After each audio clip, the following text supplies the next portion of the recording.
Saya Syekh Muhammad Al-Fuli akan cerita tentang hubungan yang agak misterius antara Iran dan Yahudi. Ceritanya teman-teman sebenarnya tidak mulai dari sekarang. Ceritanya mulai dari zaman dahulu. Mungkin dari zaman Nabi Sulaiman teman-teman. Banyak masalah yang di zaman kita, yang kita kira masalah ini kompleks sekali, solusinya apa. Tetapi kalau kita pantau sejarah, kita bisa langsung tahu solusinya apa dan kenapa kejadian itu bisa terjadi. 2700 tahun yang lalu teman-teman, ada raja yang sangat terkenal sekali, namanya Raja Nabuchodonosor. Dia itu memimpin satu area, satu daerah namanya Babilonia, yang sekarang namanya Irak teman-teman. Dan raja itu saking pengaruhnya pada sejarah manusia, dia itu bukan raja yang baik teman-teman ya. Saking pengaruhnya pada sejarah manusia, pernah disebutkan di salah satu hadis Rasulullah SAW. Raja Nabuchodonosor itu memerangi orang Yahudi dan memperbudak mereka teman-teman. Dan terjadi sebuah kejadian namanya As-Sabi Al-Babili. Kalau kita translate kata As-Sabi Al-Babili itu artinya, As-Sabi itu artinya pembuangan atau pengusiran. Al-Babili itu dari kata Babilonia. Jadi artinya pembuangan ke Babilonia. Itu nama peristiwanya dalam sejarah teman-teman. Orang Yahudi dibawa ke Babilonia dan mereka diperbudak dan dipaksa untuk bekerja rudi di sana. Dan ini salah satu peristiwa yang sangat penting dalam sejarah Yahudi. Tidak bisa membahas sejarah Yahudi tanpa menjelaskan peristiwa ini, peristiwa pembuangan ke Babilonia.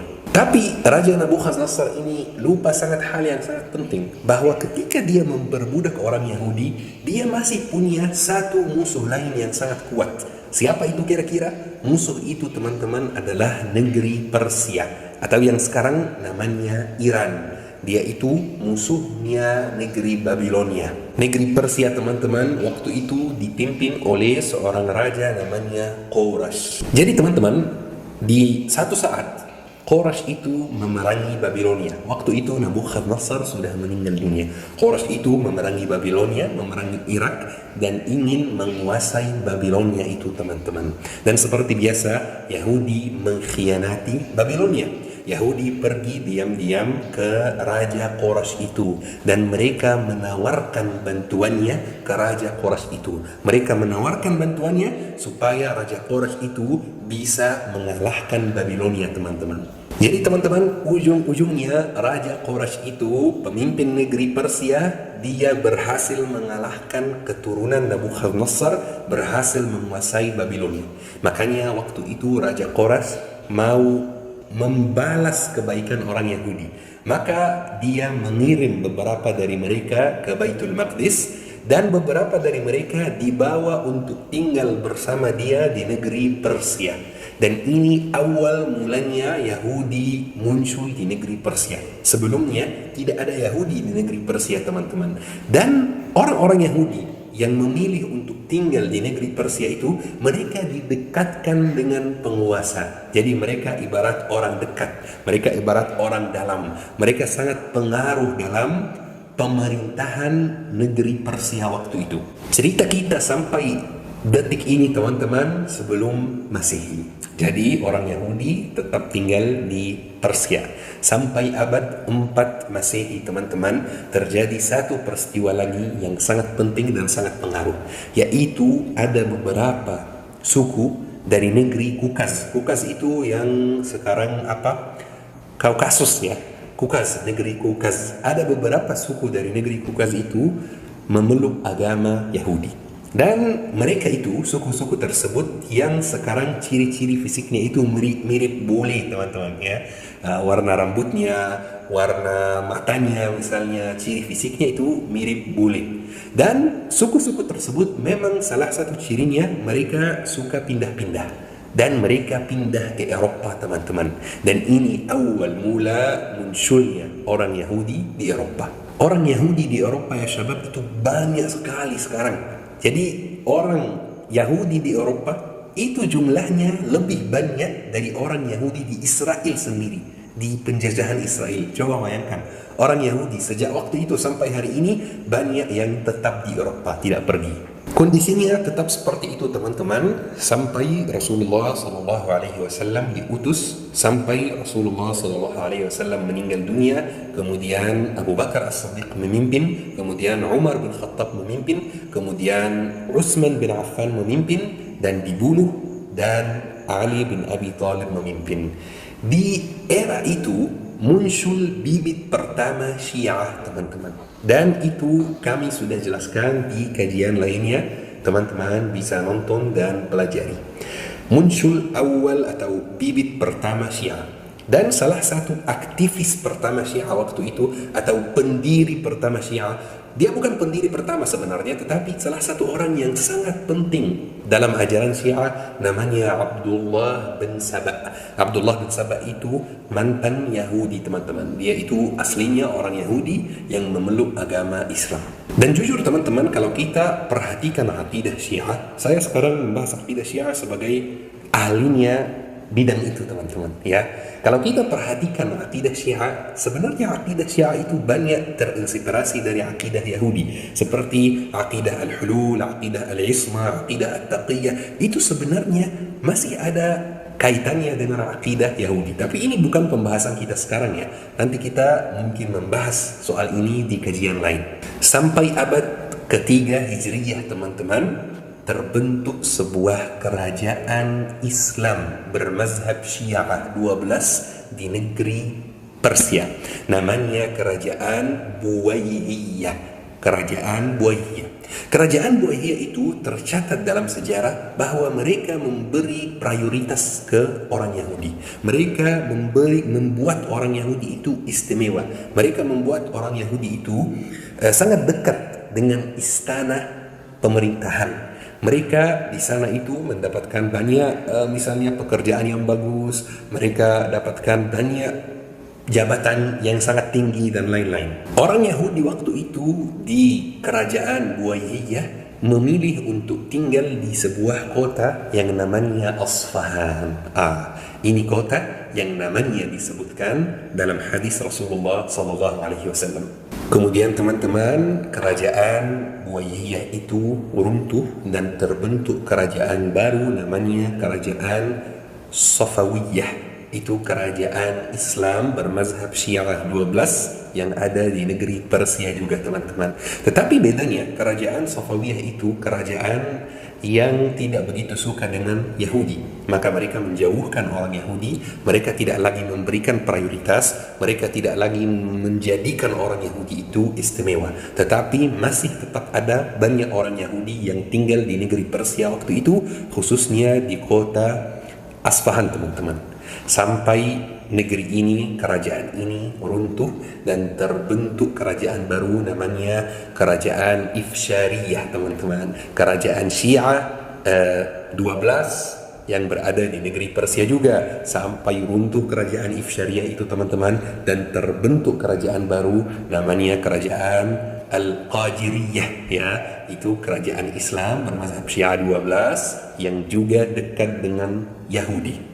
Sampai teman-teman kerajaan tersebut runtuh dan terbentuk kerajaan baru namanya kerajaan Bahlawiyah teman-teman. Dan itu sangat dekat tanggalnya atau tanggal terbentuknya kerajaan itu sangat dekat teman-teman, kemarin 1925. Jadi hanya 100 tahun yang lalu saja. Kerajaan Bahlawiyah itu merupakan kerajaan yang paling dekat dengan orang Yahudi. Sampai orang Yahudi yang tinggal di negeri Persia atau Iran ya, mereka itu sebut Raja Ridha Bahlawi itu Quraisy kecil. Quraisy itu, ada yang masih ingat Quraisy itu siapa? Quraisy itu adalah pemimpin Persia waktu itu yang menyelamatkan orang Yahudi. Saking Ridha Bahlawi itu memberi prioritas kepada orang Yahudi di tahun 1925 itu, mereka orang Yahudi di sana sebut Ridha Bahlawi itu sebagai Quraisy kecil gitu. Keadaan dan kondisi orang Yahudi di Iran waktu itu di bawah kepemimpinan kerajaan Bahlawiyah, Raja Ridha Bahlawi itu kondisi yang luar biasa baik. Mereka sangat kaya, dagangannya lancar, diberi prioritas, diberi banyak kesempatan, dipilih dalam pemerintahan dan lain-lain. Sampai tahun 1948 teman-teman. Dan saya yakin banyak dari teman-teman yang tahu apa yang terjadi di tahun tersebut. Yang terjadi di tahun tersebut adalah Israel menjajah Palestina. Makanya banyak orang Yahudi yang memilih untuk pindah ke Israel. Banyak orang Yahudi dari Iran memilih untuk pindah ke Israel bukan karena mereka diperlakukan dengan buruk, bukan karena mereka didiskriminasi, tetapi karena memang ada dorongan yang luar biasa dari pemerintah penjajahan Israel untuk menarik orang Yahudi. Diberi rumah gratis, diberi pekerjaan yang bagus, diberi gaji yang banyak, seperti itu. Makanya banyak orang Iran beragama Yahudi memilih untuk pindah ke Israel. Waktu itu tetap ada orang Yahudi yang tidak pindah, ya. Waktu itu orang Yahudi yang pindah ke Israel dari Iran jumlahnya mencapai 150.000 teman-teman. Coba bayangkan, banyak sekali. Sampai tahun 1979 teman-teman, banyak hal yang berubah di tahun ini. Dan kalau ada teman-teman yang hobinya baca sejarah, pasti tahu apa yang terjadi di tahun 79 itu. Yang terjadi di tahun 79 itu, kerajaan Bahlawiyah runtuh dan terbentuk sebuah republik baru, namanya Republik Islam Iran.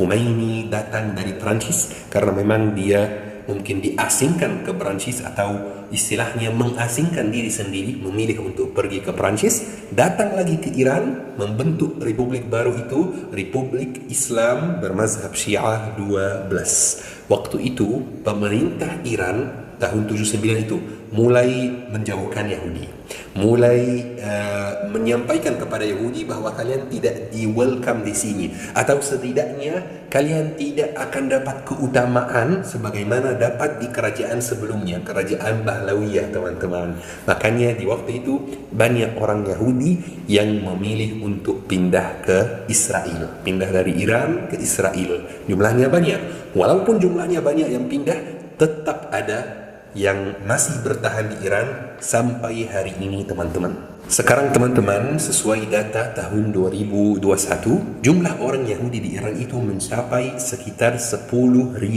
orang. Dan mereka itu berada di dua kota. Yang pertama kota Tahran, yang kedua adalah kota Asfahan. Sementara orang Israel yang keturunan Iran, keturunan Persia itu banyak sekali, sekitar 200.000 lebih teman-teman. Bahkan mantan presiden Israel itu keturunan Yahudi, keturunan Iran teman-teman. Bahkan mantan menteri pertahanan Israel itu keturunan Iran teman-teman. Dan informasi berikut akan mengejutkan banyak dari teman-teman. Kira-kira di Timur Tengah, mana tempat yang paling banyak mempunyai orang Yahudi? Ya, tentu saja Palestina, karena memang orang Yahudi menjajah Palestina. Tapi mana tempat nomor 2? Kira-kira mana? Mesir, Yaman, atau mana kira-kira? Tempat nomor 2 itu adalah Iran teman-teman. Orang Yahudi itu masih ada di Iran sampai hari ini. Jumlahnya sekitar 10.000 seperti yang kita sampaikan. Mereka punya 76 tempat ibadah. Mereka punya 5 sekolah agama. Dan mereka punya 1 tempat duduk di DPR Iran. Sampai hari ini ada 1 tempat duduk yang tersimpan buat orang Yahudi. Jadi di DPR Iran itu sistemnya berbeda, mungkin berbeda dengan DPR yang lainnya. Jadi di DPR Iran itu ada 1 seat, 1 tempat duduk khusus orang Yahudi, 1 seat, 1 tempat duduk khusus orang Bahai, 1 seat, 1 tempat duduk khusus orang misalnya minoritas yang lain. Pokoknya teman-teman, mereka masih berada di Iran sampai hari ini.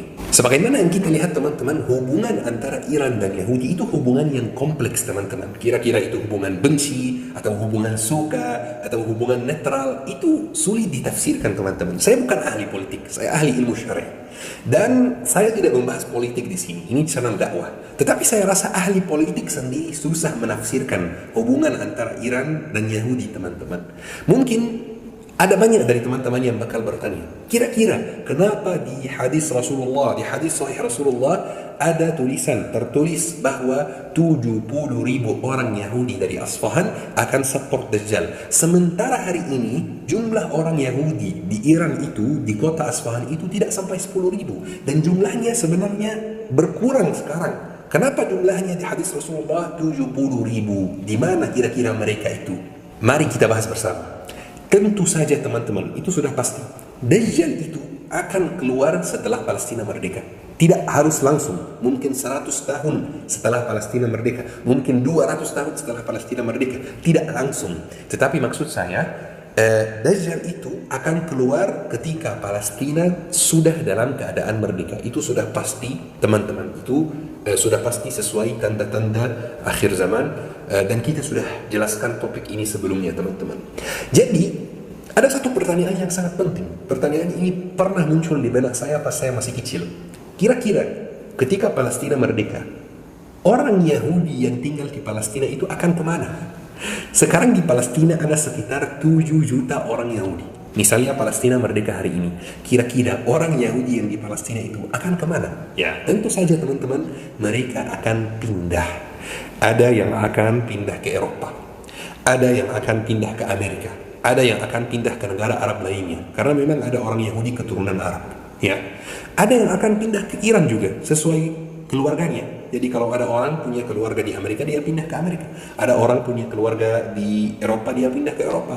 Dan kalau ada yang punya keluarga di Iran, dia akan pindah ke Iran. Jadi setelah Palestina merdeka, orang Yahudi itu akan memenuhi banyak tempat lain di seluruh dunia, termasuk Iran teman-teman. Jadi setelah itu, ketika Allah mengizinkan Dajjal itu muncul dan keluar, Dajjal itu kan destinasi utamanya adalah Baitul Maqdis, adalah Palestina. Dajjal kan tidak bisa masuk Makkah, tidak bisa masuk Madinah. Jadi ketika Dajjal ke Palestina, dia tidak mau sendiri. Dia mencari support, mencari dukungan. Kira-kira dia mencari dukungan siapa? Wah, di sini hadis Rasulullah SAW. Dia akan mencari dukungan orang Yahudi yang berada di kota Asfahan, dan dia akan merayu orang Yahudi yang di sana, ayo datang sama saya supaya saya membantu kalian balik lagi ke Palestina. Ini rayuan Dajjal terhadap orang Yahudi yang ada di Asfahan. Seperti ini ceritanya teman-teman. Kenapa di hadis Rasulullah ada tertulis bahwa 70.000 orang Yahudi akan support Dajjal dari kota Asfahan. Kalau kita cerita tentang tanda hari kiamat itu teman-teman, tidak ada habisnya. Sangat seru dan sangat bikin takut juga teman-teman. Tapi sekian dari Al-Faqir menjelaskan hubungan yang kurang jelas ya antara Iran dan Yahudi. Mudah-mudahan apa yang disampaikan hari ini bermanfaat. Ayo kita tutupi kajian hari ini dengan doa kafaratul majlis. Subhanakallahumma wa bihamdika asyhadu an la ilaha illa anta astaghfiruka wa atubu ilaik. Syukran. Wassalamualaikum warahmatullahi wabarakatuh.